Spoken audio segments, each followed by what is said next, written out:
Hi guys, welcome to Pageant Professors. I'm Prita and this is Nicole, and today we are talking about swimsuit trends in 2012 in the teen competition. If you follow us on Facebook, maybe Twitter, you know that we have been making the rounds on the pageant scene lately. Really going out there, seeing what's going on, and seeing the latest trends on stage. And this year, we've seen some great new fun things going on in the teen swimsuit department. So wanted to share our findings and give you our perspective on what we've seen on stage lately. Yeah, I love the color palette for swimsuits that we've seen this year. Yellow was off the charts. I mean, everyone was wearing it. It looked great.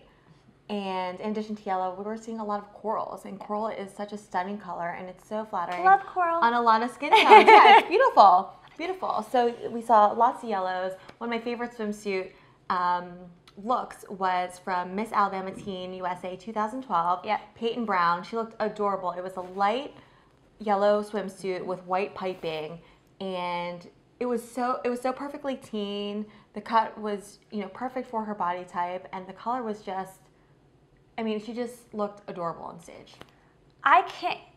It was not there for so many years. I feel like I could count on one hand how many times I saw a yellow swimsuit 5 years ago, and now it's everywhere, and I love it. It's awesome on stage. I love it. It's beautiful. I love it, especially on teens, but really any contestant. Monique Tompkins wore, Miss DC USA wore a yellow one that I loved, but it's just so bright and fun and youthful, and maybe you're thinking to yourself, yellow, I would never wear yellow. It doesn't look good. There's such a range of yellow swimsuits that you could wear that would match any skin tone, but I think it looks so fantastic if you are tan because normally when you're swimsuit pageant, you try to tan a little bit. Yeah, a little bit. Yeah, so it looks great against your tan skin. It's just bright, it's youthful, it's sunny.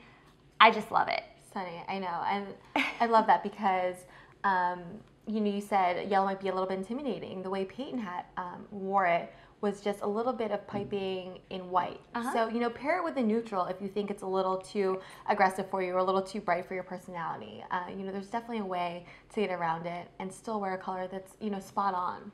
I agree. Well, you know how much I love bright colors, period. Yeah. But I feel like yellow is one of those colors that just really looks good in swimsuit. It does. I don't know if I would necessarily wear a yellow gown for me, but a yellow swimsuit, all the way. Totally. I think it's great for summer. It's great for swimsuits. You'll find them everywhere right now, different cuts, colors, or different cuts and styles. But coral, I mean, really, I think either one of those. Yeah, one of the teens that we interviewed recently, she was in the United States system, but it just continues to come up as a color that is right on trend and that is just really flattering. On lots of skin tones. I agree. There is a range of corals from more on the orange side to more of the pinkish, but find the one that's right for you, but it is such a flattering color.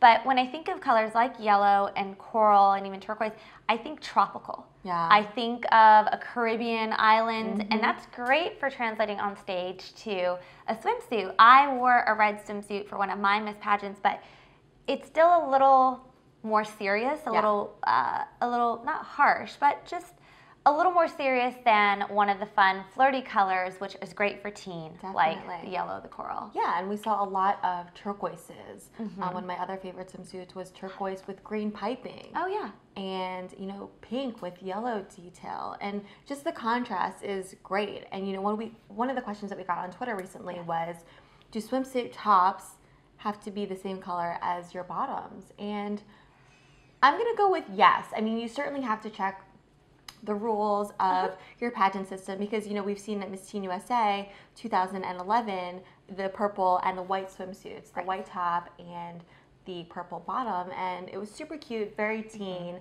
but it's not something that you see at the state level. Yeah, I definitely have a bikini for personal use that's different color top and different color bottom, but every time I see it on stage, I feel like it's a hard balance. We always talk about in evening gowns about keeping the line kind of straight and not breaking it up too much, and I feel like when you have a different color, it's tricky. And one other thing I'll say is it's a trend. Well, I feel like it's a little more trendy. It is definitely trendy. And if you talk to, for example, my boyfriend, when I wear that bikini I love at home, that's 2 different colors, he doesn't like it. He's just like, I don't guys understand. don't get it. Yeah, he's just like, you wore the wrong top, or you wore 2 different swimsuits. What are you doing? Did you forget? So you don't want to confuse people. You don't want to confuse people, and if you have somebody that's a judge, because a lot of times judges aren't always fashion experts, or they're just everyday business people. Yeah. So if you're having someone on the judges panel that's like, did she mix up her swimsuit? Yeah. Mm-hmm. You know, who knows how it'll go. So I think when you're going with the straight color, but to your point is if you do want to add some color, maybe you don't want a solid swimsuit, maybe that seems a little boring to you, the piping is a great way to accentuate, brings another burst of color in there without, causing any confusion. Yeah, well, I think the question comes from just wanting to stand out on stage. And if you want to do that, again, it might confuse people, but, having a contrasting detail or piping is a much better way to go about it and an easier way to stand out. I agree. Another standout style that we've seen this year on the pageant stage is the monokinis. For those of you that don't know, a monokini is almost, imagine a bikini, but then with some fabric joining the 2 together. So it's like a one piece with cutouts. Yeah. Or a bikini with an extra piece of fabric, depending on how you want to define it. Well, because most teen pageants at the state level do require one-piece swimsuits. And so if your state does require that, but you're very body confident and this might just be a better way to show your curves, show the hard work that you've done to get your bikini body, but in a one piece and still stay within the rules. Yeah, I would definitely check though, because I know that some systems do say that dramatic cutouts like that don't count as one piece. So just be sure to check. But I think it's a great way, and you mentioned curves, and I really love the monokinis for young women or women who maybe feel like they're a little too curvy or aren't as comfortable in a traditional bikini. Maybe you haven't had time to work on your 6-pack abs, or your tummy isn't as flat as you want it to be.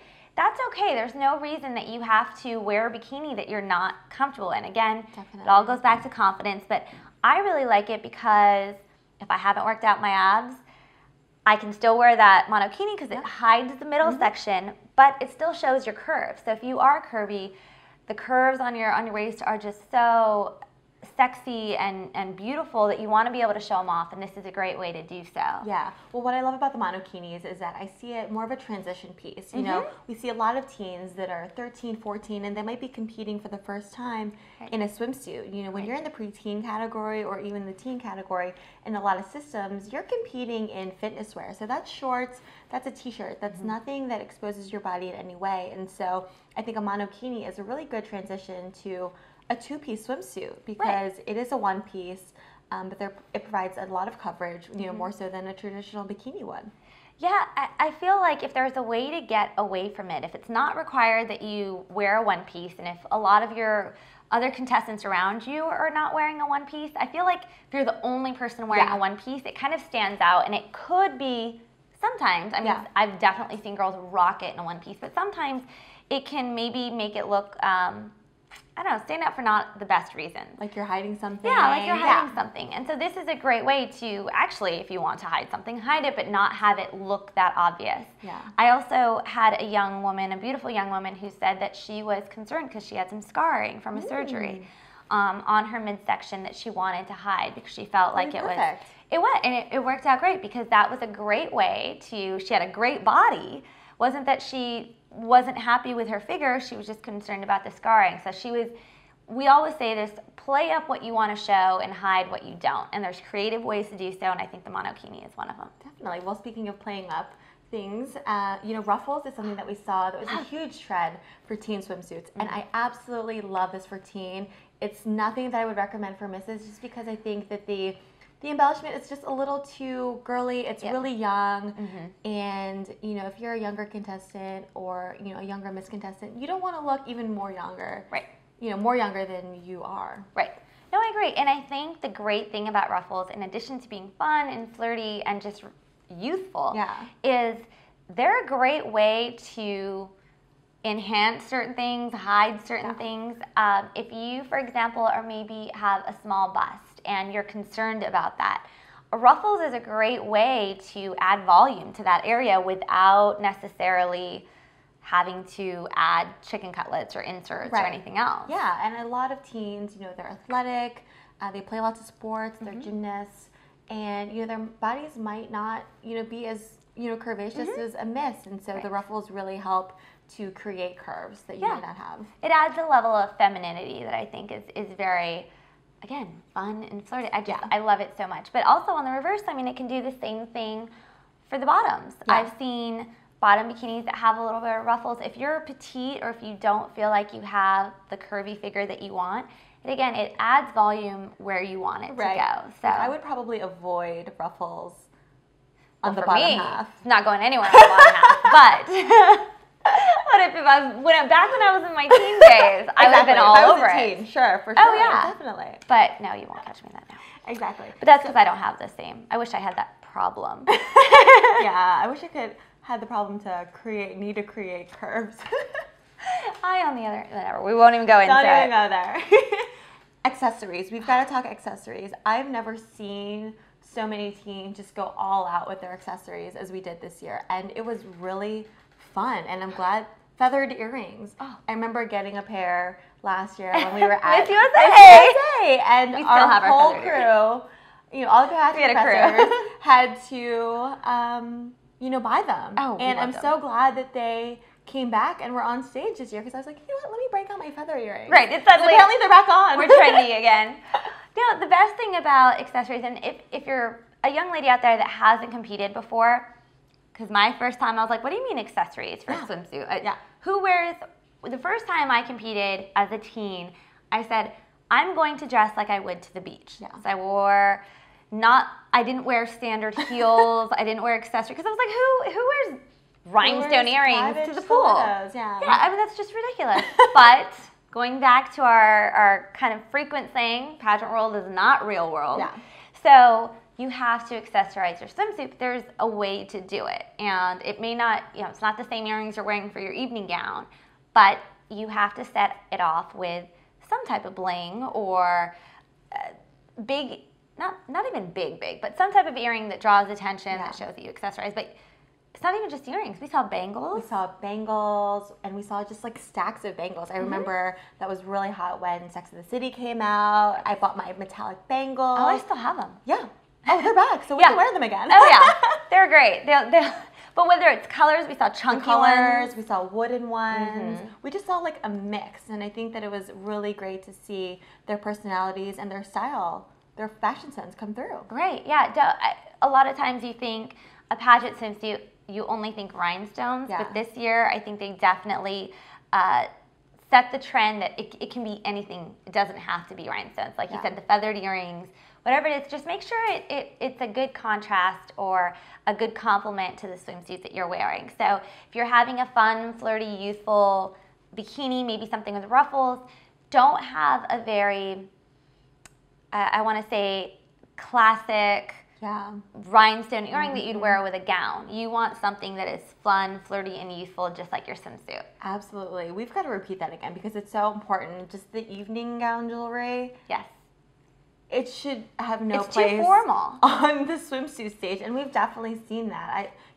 When we went to one of the state pageants this year for the teen competition, a young girl was wearing a rhinestone necklace during swimsuit, and it just looks so out of place. Right. It just looks so out of place. And I know that, for a young lady that hasn't done this before, you're just like, wait a minute, jewelry at all is out of place. Right. But think about if you go back and look at Guess ads or BB ads or any Victoria's Secret swimsuit ads, you'll see that a lot of times in the commercial ads, the models are wearing some type of accessory. Yeah. You may not see it if you're at the beach or lounging by the pool. Yeah. I just combined beach and pool. It's a new place to be. But you'll notice that, you might not see it out as common, but in ads, in prints, on fashion shows, runway shows, they do accessorize those because it is a great way to set off. So if you're looking for other ideas, you can look to those ads or those runway shows as jumping off point for maybe how you want to accessorize yours. Exactly. So we hope this was helpful. A lot of these trends come and trends go, but I think a lot of these are ones that will stick around for a while. So if you have an upcoming teen competition and you're looking for the perfect swimsuit, maybe some of these suggestions will help you nail it. We want to know if you have any tips or advice, maybe things that have worked or things that haven't worked. Sound off in the comments section below. We'd love to hear from you. Did you know that there are some really common mistakes that girls make during the evening gown portion of their competition? Click on the link in the description below and you'll be taken to our website for a free 30-minute long training course. By the end of it, you'll learn how to avoid these common mistakes and master the evening gown portion of your competition today.